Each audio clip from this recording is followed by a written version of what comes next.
আল্লাহর পয়গম্বরের তিলাওয়াতুল কোরআন তো শুধুই তিলাওয়াতুল কোরআন না, আল্লাহর নবীর তিলাওয়াতুল কোরআন ছিল স্বয়ং আল্লাহ তাআলার সাথে কথা বলা।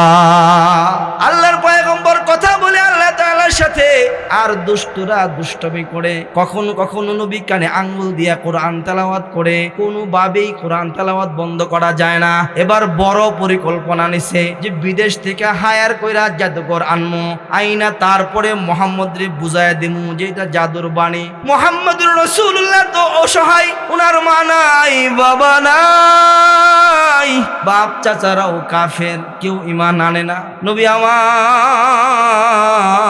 চোখের পানিতে বুক বসায়া কান্দে আর কোরআন পড়ে, আর কাফেররা বলে কোনোভাবেই থামাইতে পারে না। এবার জাদুঘর বাড়া করে আনো। ইয়ামান থেকে জামাত নামক এক জাদুঘরকে তারা বাড়া করে আনছে, যে বিরাট বড় জাদুঘর, যার কাছে হাজার রকমের জাদুবিদ্যার বই আছে। বলছে সব লইয়া মদিনায় আসো, যা চাও তোমারে তাই দিমু, তারপরেও তুমি প্রমাণ করে দিয়া যাও যে মোহাম্মদ যা পড়ে এটা জাদুর মন্ত্র। ইয়ামান থেকে জামাত আসছে, হায়ার করে নিয়ে আসছে।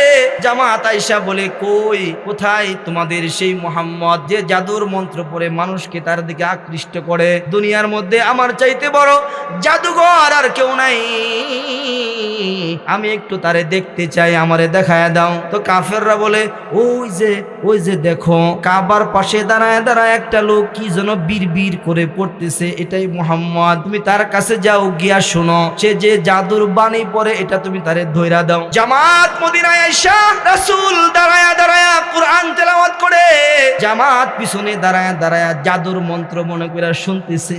আর ইয়ামান থেকে জামাত আসছে মদিনায়, রাসূলকে জাদুর বাণী দাঁড়ায়া পাগল প্রমাণ কইরা রাসূলকে চিরদিনের জন্য তারা স্তব্ধ করতে চায়। জামাত পিছনে দাঁড়ায়া দাঁড়ায়া কোরআন তেলাওয়াত শুনতেছে, জামাতের কানের মধ্যে কোরআন তেলাওয়াতের আওয়াজ আসতেছে। এই দুনিয়া ইতিহাস প্রমাণ করে যারা এই কোরআনের পিছনে লেগেছে হয়তো সে হেদায়েত পাইয়া মুসলমান হয়েছে, আর না হয় কোরআনের ধাক্কায় তারে বঙ্গোপসাগরে বাসায় দিয়েছে। জামাত জাদুর বাণী ধরতে গিয়া কোরআন তেলাওয়াত শুনে জামাতের কপাল ভালো, জামাতের ভাগ্য সৌভাগ্য। জামাত কান দিয়া কোরআন তেলাওয়াতের আওয়াজ শুনতেছে, আর জামাত কয় না জীবনে কত জাদুর মন্ত্র আমি পইরা কত খেলা দেখাইলাম, এর একটাও তো জাদুর বাণী মনে হইতেছে না, এটা কি পড়ে? জামাত আরো গভীরে মনোযোগ লাগায়। আল্লাহর পয়গম্বর কোরআন তেলাওয়াত করতেছে, আস্তে আস্তে জামাতের দিল নরম হয়ে গেছে, জামাতের চোখ দিয়া পানি ঝরতেছে। আর জামাত চিন্তা করে তারা আমারে বাড়া কইরা মদিনায় আনলো জাদুর বাণী ধরার জন্য রে। কিন্তু আমি এইটা কি শুনতেছি, এটা তো শুধু কানের শোক না, এ তো দেখি আমার দিলের শোক। আমার দিল কেমন কেমন করতেছে, আমার দিলের মধ্যে কেমন যন্ত্রণা শুরু হয়ে গেছে। জামাত যতই কোরআন তেলাওয়াতের আওয়াজ তার কান দিয়া ভিতরে নিতেছে, আর ভিতর থেকে জামাতের অন্ধকার দূর হইতেছে। জামাত বলে না, এখনো আমি পৃথিবীতে রানিং সবচেয়ে বড় জাদুঘর, আমার কাছে বিন্দু পরিমাণও মনে হয় না যে মুহাম্মদের পঠিত এগুলা জাদুর বাণী। আমার কাছে কেন যেন মনে হইতেছে এইগুলার পিছনে নিশ্চয়ই কোনো কারিগর আছে। চিল্লায় বলেন না আল্লাহু আকবার। জামাত লম্বা সময় পর্যন্ত কোরআন তেলাওয়াত শুনছে, আর কাফেররা দূর থেকে বলে এই যে বুঝি মোহাম্মদ ধরা খায়। অনেকক্ষণ ধরে জামাত শুনছে, এবার বুঝি মোহাম্মদ রে ধরবো, এবার বুঝি মোহাম্মদ রে ধইরা প্রমাণ করে দেব যে মোহাম্মদের কোরআন এটা ভুয়া। চিল্লায় বলেন না নাউজুবিল্লাহ। জামাত লম্বা সময় দাঁড়ায় কোরআন তেলাওয়াতের আওয়াজ শুনতে শুনতে কান দিয়া ডুবতে তার দিলটা আলোকিত হয়ে গেছে। জামাতের চোখ দিয়া পানি গড়গড়ায়া পড়তে আরম্ভ করেছে। জামাত এবার ডাক দিয়া বলে, রে আব্দুল্লাহর বেটা মুহাম্মদ, একটু পিছন ফিরে তাকাও না, একটু পিছনে দেখো না। আমি ইয়ামান থেকে আমারে তোমার বংশের লোকেরা, তোমার গোষ্ঠীর লোকেরা আমারে বাড়া করে আনছিল, তোমার জাদুর মন্ত্র আমি দইরা দিতাম। আমি লম্বা সময় পর্যন্ত তোমার পিছনে দাঁড়ায়া তোমার তেলাওয়াত আমি শুনতেছি, কেন জানি আমার দিল এটা আমারে নিষেধ করতেছে যে না না, সব হারায় ফেললেও জামাত এটারে জাদুর মন্ত্র বইল না। আপনারা বলেন না সুবহানাল্লাহ। জামাত বলে আমার দিল বলতেছে না, এটা জাদুর বাণী হইতে পারে না। ওগো আব্দুল্লাহর বেটা মুহাম্মদ, আমি জামাত জাদুঘর হইয়া সাক্ষী দিলাম। সবাই যদিও বলে জাদুর মন্ত্র, আমি সবচেয়ে বড় জাদুঘর জামাত সাক্ষী দিলাম। নিশ্চয় এটা আসমানি গ্রন্থ, আল্লাহর কোরআন। এটা আল্লাহর কোরআন। ও মুহাম্মদ, এই যে হাত বাড়ায় দিলাম দরবানি, এই হাতে আমারে কোরআন দিবানি, আমার জবানে কোরআন উঠাইবানি, এই যে হাত বাড়ায় দিলাম।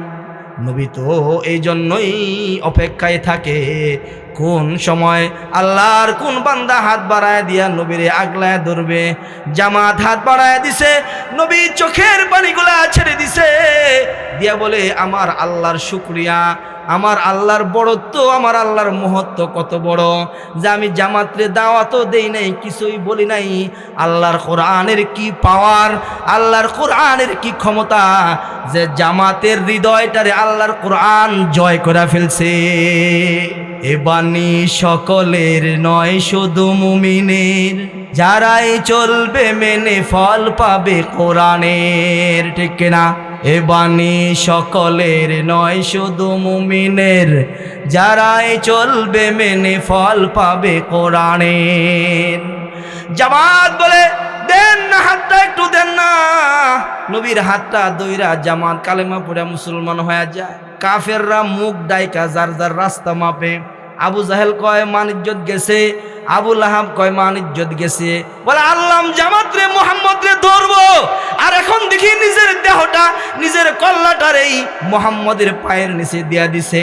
ওয়াইন কুনতুম ফি রাইবিম মিম্মা নাযালনা আলা আবদিনা ফাতু বিসূরাতিম মিন মিছলিহি ওয়াদউ শুহাদাআকুম মিন দুনিল্লাহি ইন কুনতুম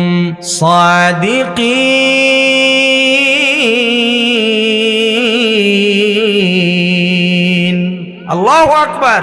আমার পঠিত আয়াতে আল্লাহ তাআলা বলেন, বান্দা দুনিয়াবাসী ভালো করে ইয়াদ রাখো, যখন এই আয়াত কোরআন যখন নাজিল হয়েছে, কোরআনের আয়াত নাজিল হইতেছে, মক্কার জমিনে কোরআন নাজিল হইতেছে, আপনার আমার নবী সরকার সরদার নবীর উপরে জিবরাইল আমিন কোরআনের কিছু কিছু অংশ আইনা আইনা শোনায়া দিয়া যায়, নাজিল করে দিয়ে যায়। আল্লাহর নবী কোরআন পায়া খালি কোরআন পড়ে, খালি কোরআন পড়ে। তো কাফের মুশরিক বেদিন বেঈমান যারা ছিল, তারা আস্তে আস্তে বলা আরম্ভ করেছে যে এতদিন তো আমরা মুহাম্মদকে পাগল বলতাম, আজকে থেকে বোঝা যায় মুহাম্মদ সত্যিকার অর্থে পাগল হয়েছে।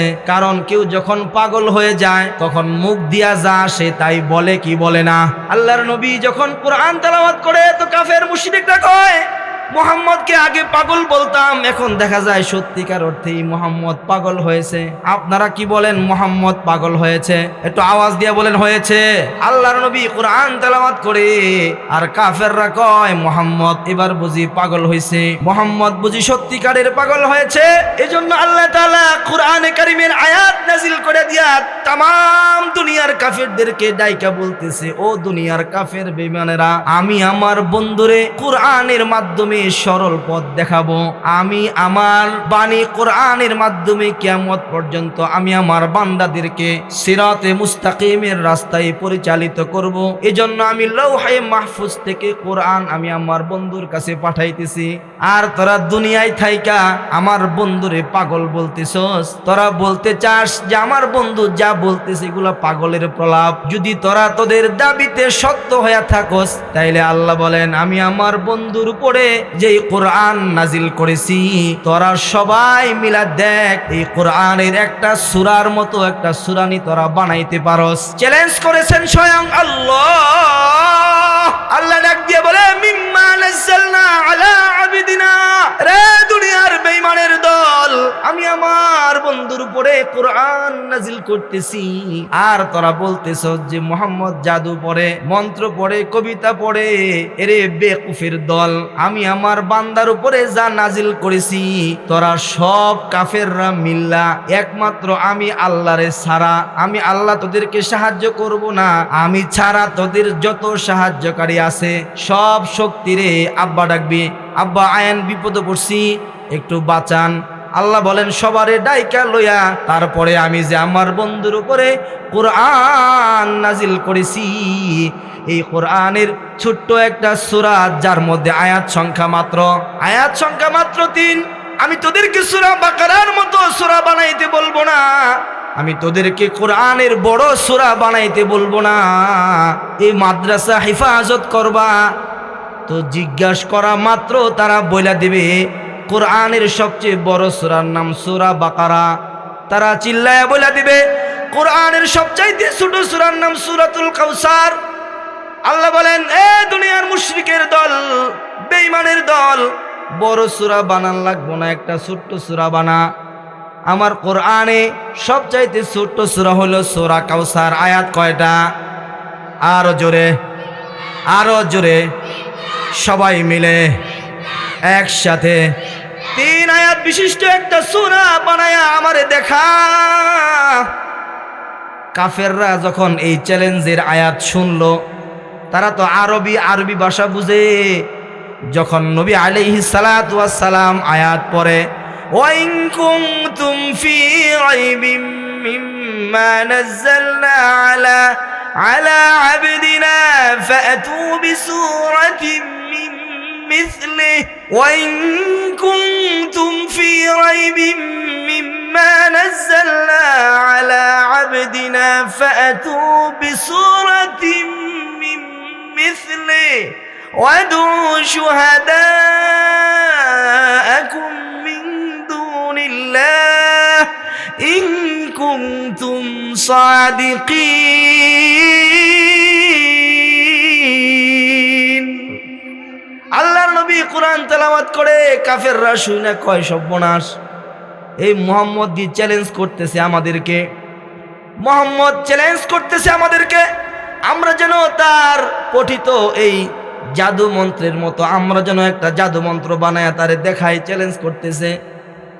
মক্কার তখনকার সময়ের সবচেয়ে বড় পণ্ডিত আবু জাহেল, বড় শয়তানের নাম কি? আরো জোরে, এই বড় শয়তান আবু জাহেল, আবু লাহাব, উতবা, সাইবা, মুগীরা, এমন বড় বড় লিডার কয়েকটারে ডাইকা মিটিং করছে। এই মুহাম্মদ দি চ্যালেঞ্জ করে আমাদেরকে, তার সে যে পড়ে রাতের বেলা দিনের বেলা খালি বড়র করে পড়ে, সে যা পড়ে এটা নাকি আমরা বানাইতে পারবো না। সবাই বলে কি কন পারবো না মানে? আমরা পারি না এমন কোনো কাম আছে নাকি?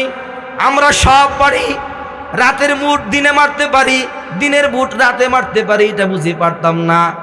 তাহলে ঠিক আছে শুরু করো। মক্কার তখনকার যত ভাষাবিদ, যারা ভাষা বিজ্ঞানী, বড় বড় দার্শনিক, লেখক, সবাই রে বাড়া কইরা আনছে, বিভিন্ন দেশ থেকেও বাড়া কইরা লেখকদেরকে আনছে, তোমরা শুধু লেখবা। কি লেখমো? কয় যে এই যে মুহাম্মদ যে পড়ে এটার নাম নাকি কোরআন, এই কোরআনের সূরার মতো একটা সূরা বানাইবা। লেখকরা কয় জীবনে কত কলাম লেখলাম, কত কবিতা লেখলাম, কত বই লেখলাম, আমাদের কত লেখা গল্প মানুষ পড়ে, পড়ে কি পড়ে না? আওয়াজ দিয়ে বলেন পড়ে কি পড়ে না? আওয়াজ না দিলে ওয়াজ জমতো না। তারা বলতেছে এটা কোনো ব্যাপার না, কলম চালামু আর লেখা হয়ে যাবে, কলম চালামু কোরআনের মতো কোরআন হয়ে যাবে। সম্ভব? সম্ভব? আরে খালি মাথা ঝুঁকাইলে হবে না, এই নদী পার হয়ে আইসা চ্যালেঞ্জ করা যায়। বীর চর্মদুয়ার কোনো বীর সন্তান যদি সারা রায়পুরা বইরা যাও, কোরআনের একটা আয়াত বানাইতে পারবা না। চিল্লায় বলো না আল্লাহু আকবার, আল্লাহু আকবার। আল্লাহর কোরআনের পাওয়ার আছে মিয়া, আল্লাহর কোরআনের পাওয়ার আছে, সব বদলাইতে পারবেন, সব বদলাইতে পারবেন, আল্লাহর কোরআনে হাত দিতে পারবেন না, আল্লাহর কোরআনের রদবদল করতে পারবেন না। আল্লাহর কোরআনের ইলম, আল্লাহর কোরআনের ইলমের খাজানা মাদ্রাসাগুলোও ধ্বংস করতে পারবেন না। অনেকে অনেকবার চেষ্টা করছে, পারছে? পারে? বরং আরো তাদের গতি শেষ হয়ে যায়, ক্ষমতা শেষ হয়ে যায়। কাফেররা বলে ব্যাপার না, পারমু। চ্যালেঞ্জ গ্রহণ করছে, সব লেখকরা লেখা আরম্ভ করছে। কে আল্লাহর কি আশ্চর্য কুদরত, আল্লাহর কুদরত বুঝা বড় দায়। কাফেররা লেখে, তারা তো আরব দিয়া ছন্দ মিলায়, কিন্তু যখনই কোরআনের সাথে আইসা মিলায় তখন দেখে যে কোরআনের যে শব্দ বিন্যাস, শ্রেণী বিন্যাস, অর্থের যে মিল, গ্রামারের যে মিল, ছন্দের যে মিল, তালের যে মিল, সুরের যে মিল, সব মিল প্রথম থেকে শেষ পর্যন্ত আছে। যেমন যদি আপনাদেরকে শোনাই, আল্লাহর কোরআন পড়ে দেখেন কেমন লাগে, কত মিল। আল্লাহ রাসূল পড়েন ওয়াশ-শামসি ওয়া দুহাহা ওয়াল কমারি ইযা তালাহা ওয়ান নাহারি ইযা জাল্লাহা ওয়াল লাইলি ইযা ইয়াগশাহা ওয়াস সামাই ওয়া মা বানাহা ওয়াল আরদি ওয়া মা তাহাহা। মজা আছে না নাই? চিল্লায় বলেন না আছে না নাই? আল্লাহর পয়গম্বর বলে আর রহমান আল্লামাল কোরআন খলাকাল ইনসান আল্লামাহুল বায়ান আশ-শামসু ওয়াল কমারু বিহুসবান। মিল আছে না নাই? মজা লাগে কি লাগে না? এই কাফেররা বলে হাই হাই, মাথা আস্তে আস্তে গরম হইতেছে। কিরে, এত লেখা লেখলাম, কোরআনের সঙ্গে তো যা যা মিলে আমাদের লেখায় তো তা সব মিলে না। প্রথম দিকে মিললে মাঝখানে মিলে না, দুই দিকে মিললে শেষ দিকে মিলে না, প্রথম দিকে অর্থ মিললে শেষ দিকে অর্থ মিলে না। কোরআনের যে তাল, কোরআনের যে লয়, কোরআনের যে সুর, এ সুর তো আমাদের পড়ার মধ্যে দেওয়া যায় না, আমাদের লেখার মধ্যে দেওয়া যায় না। আবু জাহেলের মাথা গরম, উতবার মাথা গরম। হাই হাই, কি বুঝি হাইরা জামুনাকে, কি কর্ম, পেরেশান। এদিক দিয়া লেখক যারা, কাতেব যারা কোরআন লিখতে আসছে, আস্তে আস্তে কলম বন্ধ হয়ে যাচ্ছে। বলেন না আল্লাহু আকবার? আর জবান খুলে বলেন না আল্লাহু আকবার? আস্তে আস্তে কলম বন্ধ হয়ে যাচ্ছে, কলম চলে না, লেখাও আর জমা হয় না। দারুন নদওয়া কাফেরদের একটা ক্লাব ঘর, ওই ক্লাব ঘরের টেবিলে লেখা জমা পড়তো। আস্তে আস্তে লেখা বন্ধ হয়ে গেছে, দারুন নদওয়ায় আর লেখার কপি জমা হয় না। আবু জাহেল, উতবা, সাইবারা পেরেশান। কি ব্যাপার, সারা আরবের ভাষাবিদ সব জমায়ে ফেললাম, তারপরেও দি কোরআন বানাইতে পারে না, ঘটনা কি? সর্বশেষ কেউ যখন পারে না, তখন একজন কাফেরের বাচ্চা, একজন মুশরিকের বাচ্চা লেখক এবার কলম চালাইছে, উল্টা চালায় এবার লেখে এই কোরআনের মতো একটি কোরআন তো দূরের কথা, একটি সূরা তো দূরের কথা, কিয়ামত পর্যন্ত সব লেখক যদি বারবার জন্মগ্রহণ করে, এই কোরআনের একটা আয়াত লেখার যোগ্যতা কারণাই। এটা একটা সুবহানাল্লাহ, চিল্লায় বলেন না সুবহানাল্লাহ? আর জোরে বলেন সুবহানাল্লাহ। আল্লাহর নবী কোরআন তেলাওয়াতের রাস্তায় দাঁড়ায় কোরআন তেলাওয়াত করে। এই কিয়ামত পর্যন্ত কোরআনের আওয়াজকে বন্ধ করে দেওয়ার ষড়যন্ত্র চলতেই থাকবে। কিয়ামত পর্যন্ত কোরআনকে দুনিয়া থেকে মুছে ফেলে দেওয়ার ষড়যন্ত্র চলতেছে, চলবে, ভবিষ্যতেও চলবে। কিন্তু বীর চর্মদুয়ার বীর সন্তানারা যেভাবে একটা হাফিজিয়া মাদ্রাসা গড়ে তুলেছে, যেভাবে এ মাদ্রাসার উস্তাদ ছাত্ররা মিলা কোরআনের তালিম দিচ্ছে, আপনারা সহযোগিতা করতেছেন, কিয়ামত পর্যন্ত শত্রুরা বুলডোজার দিয়া চেষ্টা করবে, আর আপনারা দিলের মোহাব্বত দিয়া মাদ্রাসা আলোকিত করবেন।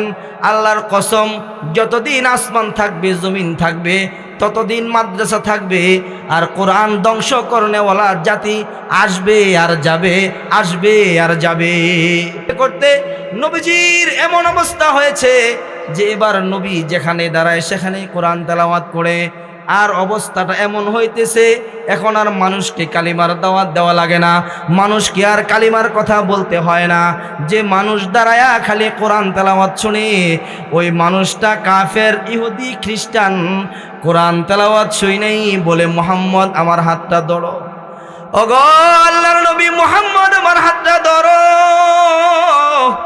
আমারে পড়ায় দাও লা ইলাহা ইল্লাল্লাহু মুহাম্মাদুর রাসূলুল্লাহ। আবু জাহালরা দেখতেছে সর্বনাশ, এই কোরআন যদি না থামাই তাহলে মানুষকে আর কয়দিন নিজের দলে রাখা যাবে? এই কোরআন তেলাওয়াত আগে বন্ধ করতে হবে। মুহাম্মদরে অত্যাচার করে, নিপীড়ন করে কোরআন তেলাওয়াত করা যাবে না। কিন্তু মুহাম্মাদুর রাসূলুল্লাহ সাল্লাল্লাহু আলাইহি সাল্লামের পণার প্রতিজ্ঞা, এই নবীর উম্মতের দল, এই নবীর মুহাম্মদের কলিজার ধন উম্মত, নবীর পণার প্রতিজ্ঞা হইল জীবন চলে যাবে কোরআন ছাড়ব না। বলেন কোরআন ছাড়ব না। নবীর পণার প্রতিজ্ঞা, জীবন দিয়া দিব, কোরআন দিব না। নবীর পণার প্রতিজ্ঞার উপরে নবী প্রতিষ্ঠিত। সব কাফেররা মিল্লা নবীর অত্যাচার করে কিন্তু কোরআন তেলাওয়াত বন্ধ করে না। সব কাফেররা প্রচার করে এই কেউ কোরআন শুনবা না, এটা জাদুর মন্ত্র, যেই শুনে সেই পাগল হয়ে যায়, যে শুনে সেই তার বাপ দাদার ধর্ম ছেড়ে মুহাম্মদের ধর্ম গ্রহণ করে। কোরআন তেলাওয়াত করা যাবে না। নবীজি দিনের বেলা কোরআন তেলাওয়াত বন্ধ করে দিছে। শত্রুর যন্ত্রণায় নবীজি দিনের বেলার কোরআন পড়তে পারে না, রাতের নির্জনে গভীরে নবীজি কোরআন তেলাওয়াত করে। রাতের আধারেও কাফেররা নবীর বাড়ির আশেপাশে দাঁড়ায় কোরআন তেলাওয়াত শোনে, তারপরেও দেখে কোরআনের প্রভাব কমে না। তো মক্কার কাফের মুশরিকেরা সবাই মিলা আবার দারুন না দুয়ায় মিটিং ডাকছে। ডাইকা বলে একটা আইন করা দরকার। বলে কি আইন? বলে আজকে থেকে কেউ আর মুহাম্মদের কোরআন শুনতে পারবে না, এটা নিষেধ। দাঁড়ায় দাঁড়ায় মুহাম্মদ কোরআন পড়বে, সকলের কাজ হইল মুহাম্মদের উপরে আক্রমণ করবে। চিল্লায় বলেন না নাউজুবিল্লাহ। কোরআন তেলাওয়াতের আওয়াজ যুগে যুগে মানুষকে বদলায় দিবে। এই মাদ্রাসার হাফিজে কোরআন যে কোরআন তেলাওয়াত করে, যে কোরআন শিখে, এই কোরআন তেলাওয়াতকারীর দাম কত, মর্যাদা কত। আল্লাহর পয়গম্বরের হাদিস, আল্লাহর পয়গম্বর বলে ইকালু লিসাহিবিল কোরআন। একটু মনোযোগ দেন বাবা। আল্লাহর পয়গম্বর বলে ইকালু লিসাহিবিল কোরআন ইকরা ওয়ারতাকি ওয়ারাতিল কামা কুনতা তুরাদ্দিলু ফিদ দুনিয়া ফাইন্না মানজিলাকা ইনদা আখিরি আয়াতিন তাকরাউহা। আল্লাহর পয়গম্বর কত সুন্দর সুসংবাদ হাফিজে কোরআনকে দিয়া গেছে। শুধু হাফিজে কোরআনকে দেয় নাই, আল্লাহর কোরআন শুধু হাফিজে কোরআনকে দামি বানায় না, হাফিজে কোরআনের বাপ মারেও আল্লাহ দামি বানায় দিছে। আল্লাহর পয়গম্বর বলে হাসরের ময়দানে হাফিজে কোরআন সাহিবে কোরআনকে ডেকে বলবে, এই হাফিজে কোরআন ইকরা। কি বলবে বলেন? ইকরা। বলেন ইকরা। কোরআনে একটা সূরা আছে ইকরা বিসমি রাব্বিকাল্লাযী খলাক। হাসরের ময়দানে আল্লাহ বলবেন ইকরা, এই সাহিবে কোরআন, কোরআন পড়তে থাকো। ইকরা ওয়ারতাকি ওয়ারাতিল কামা কুনতা তুরাদ্দিলু ফিদ দুনিয়া। যেভাবে তুমি দুনিয়াতে কোরআন তেলাওয়াত করতে, ঠিক ওইভাবে আজকেও কোরআন পড়তে থাকো। সাহিবে কোরআন কোরআন তেলাওয়াত শুরু করে দিবে। আউযু বিল্লাহি মিনাশ শাইতানির রাজীম। বিসমিল্লাহির রহমানির রহিম। আলহামদুলিল্লাহি রাব্বিল আলামিন আর রহমানির রহিম মালিকি ইয়াউমিদ্দিন ইয়্যাকা না'বুদু ওয়া ইয়্যাকা নাস্তাঈন ইহদিনাস সিরাতাল মুস্তাকিম عليهم صراط الذين أنعمت عليهم غير المغضوب عليهم ولا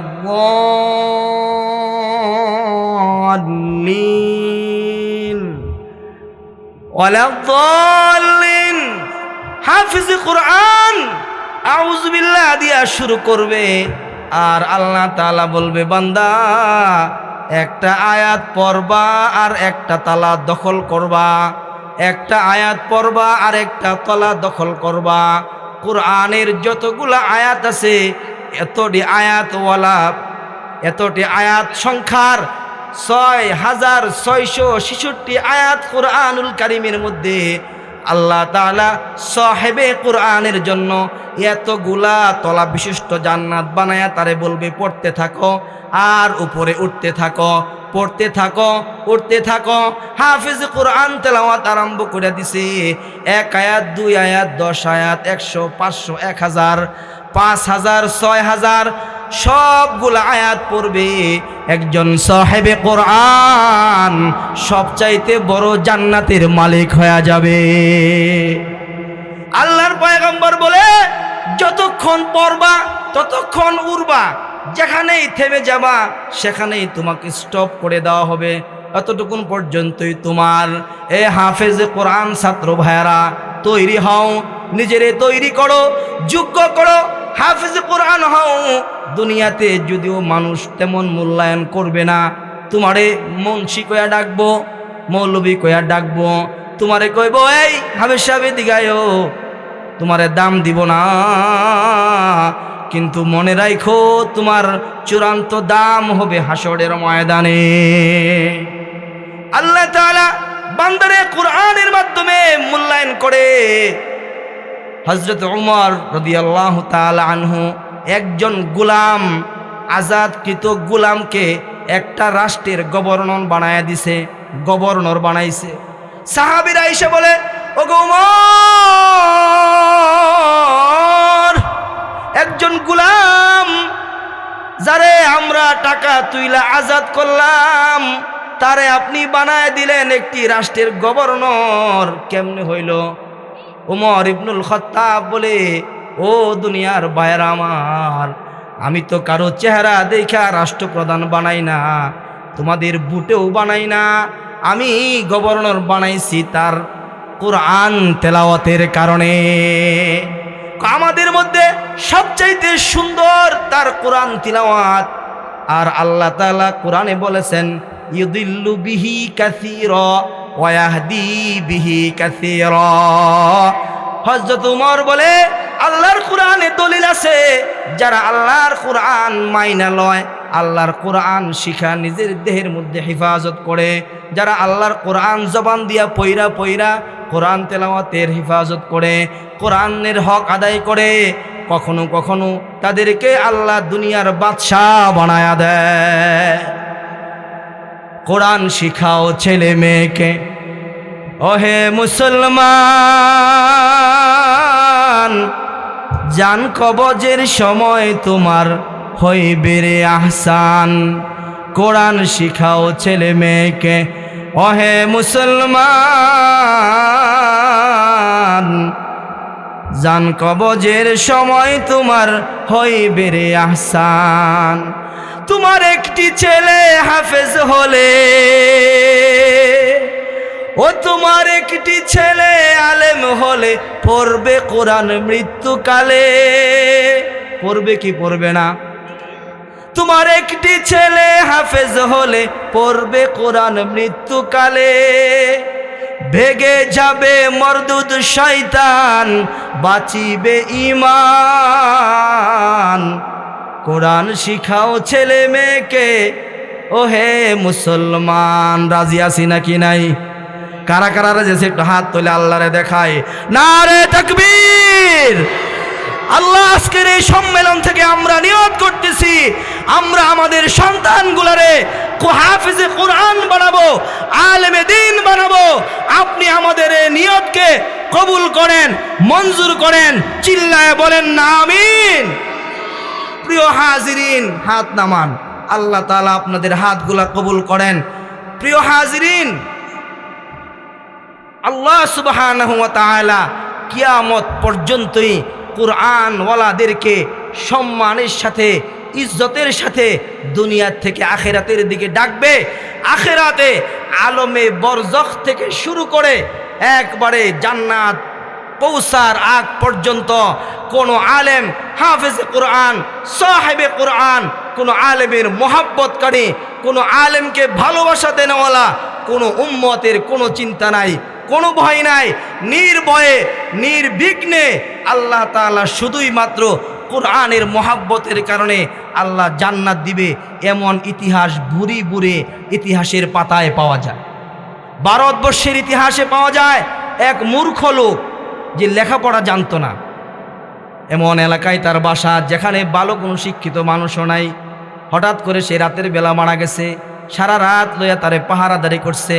কে জানাজা দিবে কেউ পারে না, কে গোসল দিবে কেউ পারে না। তাহলে কি করা? সকালবেলা এই পথ দিয়ে একজন মানুষ যায় যিনি ওই এলাকায় চাকরি করে, মনে হয় শিক্ষিত। লোকটার দাঁড়িয়ে আছে, লোকটা প্যান্ট শার্ট পরে, মনে হয় শিক্ষিত, তার সাথে একটু আলোচনা করব। সকালবেলা এই পথ দিয়া আল্লাহর এক বান্দা অফিসে যায়। মানুষজন গিয়ে তার সামনে দাঁড়ায় বলে, ও ভাই আল্লাহর বান্দা একটু দাঁড়াও, আমাদের এই এলাকায় শিক্ষিত কোনো মানুষ নাই, মানুষ মারা গেলে জানাজা দেবার মতো কেউ নাই, গোসল দেবার মতো কেউ নাই। আপনারে দেখে তো মনে হয় আপনি জানাশোনা লোক, আপনি কি পারবেন আমাদের এই বাড়িটারে দাফন কইরা মাটি দিতেন? বলে হ্যাঁ দেওয়া যায়। লোকটা তারে গোসল দিল, জানাজা দিল, তারে কবরস্থ করলো, মাটি দিয়া সবাই চলে গেল। লোকটাও অফিসে চলে গেছে। অফিসের গেটে যখন গেছে তারে আটকায় দিছে। কেন আটকাইছো? তোমার গলার কাঠ কই, তোমার গলার কাঠ কই? লোকটা কয় কাঠ তো গলায় দিয়ে আসছিলাম, কাঠ তো গলায় দিয়ে আসছিলাম, কাঠ কই? ঢুকা যাবে না, ফেরত চলে যাও। লোকটা ফেরত আইসে বলে কাঠ আমি কই ফেলাইলাম, কোথায় পড়লো, কোথায় পড়লো? তো ভাবনা চিন্তা ভাবনা করে দেখলো যে মনে হয় কবরের মধ্যেই পড়ছে। এলাকার লোকজনকে ডাকছে, ডাইকা বলতেছে ভাই একটা বড় বিপদ হয়ে গেছে, আমার তো কোম্পানির চাকরি চলে যাবে। কেন, কি হয়েছে? আমার গলায় একটা আইডেন্টি কার্ড ছিল যেটা মনে হয় কবরে হারায় ফেলছে, তোমরা একটু সাহায্য করো, সহযোগিতা করো, কবরটা একটু ফাড়ি, আমার কার্ডটা উঠায় লই। লোকজন বলে আপনি উপকার করছেন, এখন আপনার উপকার করা লাগে, ঠিক আছে কবর ফাড়েন। কবরটা মাটি সরাইছে, মাটি সরানোর সঙ্গে সঙ্গে মানুষ তার নাক মুখ চাইপা ধরছে, হাইরে এমন কি সুন্দর ঘ্রাণ কবর থেকে বের হইতেছে। সবাই আশ্চর্য, মাটি আরো সরায় ঘ্রাণ আরো বাড়ে, মাটি আরো সরায় ঘ্রাণ আরো বাড়ে। চিল্লায় বলেন না আল্লাহু আকবার। মাটি সরায়া দেখতেছে লোকটার কাফনের কাফড় যা দিয়া মাটি দিছে তা না, তার চাইতে আরো উন্নত, আরো ধবধবে সাদা কাফনের কাপড় তার গায়ের মধ্যে, তার কবরে ফুল ছিটানো, তার কবর থেকে খুশবু বাহির হচ্ছে। লোকজন অবাক, ফুল সরায়া দেখতেছে বেটার কাঠটাও ওইখানে পড়ে আছে। কাঠটা লইয়া লাফ দিয়া ওইটা কবর মাটি দিয়া লোকটা বলে আলহামদুলিল্লাহ, একটা জান্নাতি মানুষের জানাজা জীবনে পড়াইতে পারলাম। লোকটা বলতেছে ও ভাই তোমরা যে তারে কবরে রাখলা, তোমরা বললা সে মূর্খ মানুষ, সে জানাজাও জানতো না, গোসলও জানতো না, কিন্তু সে জান্নাতি কেমনে হইল, সে কেমনে জান্নাত পাইলো, কি আমল ছিল তার? এই বাবা একটু শেষ, কি আমল করতো তার একটু খবর নেওয়া দরকার। লোকজন চলে গেছে তার বাড়িতে, গিয়া বলে কে আসো? গিয়া দেখে একটা মেয়ে কান্না করতেছে। বলে ঘরে কে? আমি একজন যুবতী নারী, আমার ঘরে আর কেউ নাই। গতকালকে যারা আপনারা যারে মাটি দিছেন আমি তার একমাত্র কন্যা, আমার আর কেউ নাই, আমি বাবা হারায়া ঘরে শোকার্ত অবস্থায় কান্না করতেছি। লোকজন বাহির থেকে বলে মাগো, মানুষ মাত্রই মরণশীল, দুঃখ করো না, আল্লাহ তোমারই উত্তম বিনিময় দিব। ও মা, আমরা জানতে আসছি তোমার বাবা এমন কি নেক আমল করত, যে নেক আমলের কারণে তোমার বাবার কবরে আমরা জান্নাতি ফুল দেখতে পাইছি। আল্লাহু আকবার। জান্নাতি খুশবু পাইছি। কি এমন আমল ছিল তোমার বাবার? মেয়েটা বলতেছে না গো, আমার বাবা একজন দিন মজুর, সারা দিন মানুষের জমিতে কাজ করত, দিন মজুর মানুষ।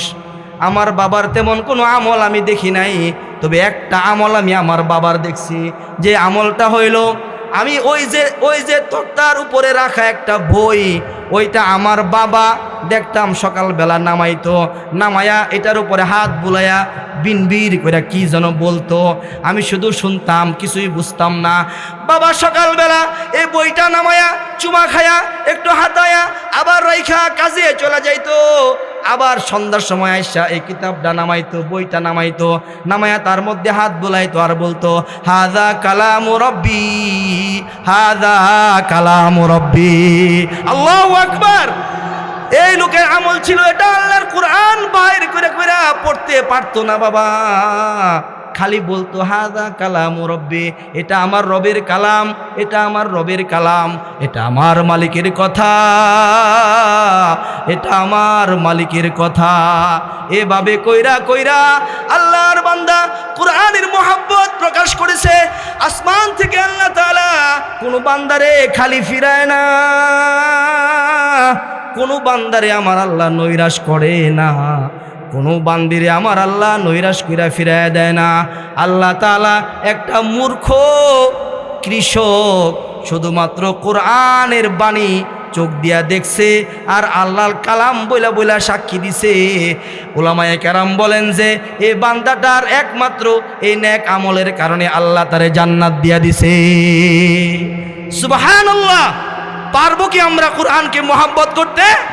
আল্লাহ তাআলা আমাদেরকে তৌফিক দান করেন মরণ পর্যন্ত কোরআনকে ভালোবাসা, দৈনিক কিছু সময় কোরআন তেলাওয়াত করা, কোরআনের সাহেব যাদের সিনার মধ্যে কোরআন আছে, অন্তত সুযোগ পাইলে সময় পাইলে কোরআনওয়ালা সিনাগুলাকে নিজের সিনার সাথে লাগায়া একটু দিলকাশ মোহাব্বত নেওয়ার জন্য তৈরি আছি তো ইনশাআল্লাহ। নওজোয়ান যুবক ভাই ছাড়া তোমাদের কাছে আমি কোরআনের বার্তা রেখে যাচ্ছি।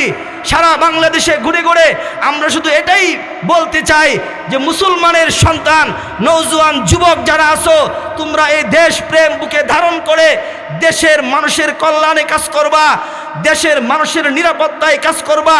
তোমরা তোমাদের যোগ্যতা আর মেধার মাধ্যমে এই দেশটাকে সম্মানের উচ্চ শিখরে নিয়ে যাবা। কিন্তু মনে রাখো, কোরআন ভুলবা তো তোমরা পদে পদে লাঞ্ছিত হইবা। আমার মুরব্বী বাবারা ভালো করেই এটা বুঝবে যে যারাই কোরআন ছেড়ে দিয়েছে তাদের শান্তি তো দূরের কথা, তাদের ঘর থেকে এখন অশান্তির আগুন ধাউ দাও করে পুরা রাষ্ট্রকে জ্বালায় দিচ্ছে যে করে কোরআন নাই। এজন্য সকলকে আহ্বান করে কোরআনের সাথে মহব্বত, কোরআনের সাথে হৃদ্যতা, কোরআনের সাথে এক গভীর সম্পর্ক স্থাপন করার মাধ্যমে আল্লাহ তাআলার কাছ থেকে জান্নাতের টুকরা হাসিল করবার তৌফিক দান করেন। जो कुछ हुआ या रब तेरे करम से, जो कुछ होगा तेरे करम से होगा। व आखिर दावाना अनिल हम्दुलिल्लाहि रब्बिल आलमीन। अस्सलामु अलैकुम व रहमतुल्लाहि व बरकातुहू।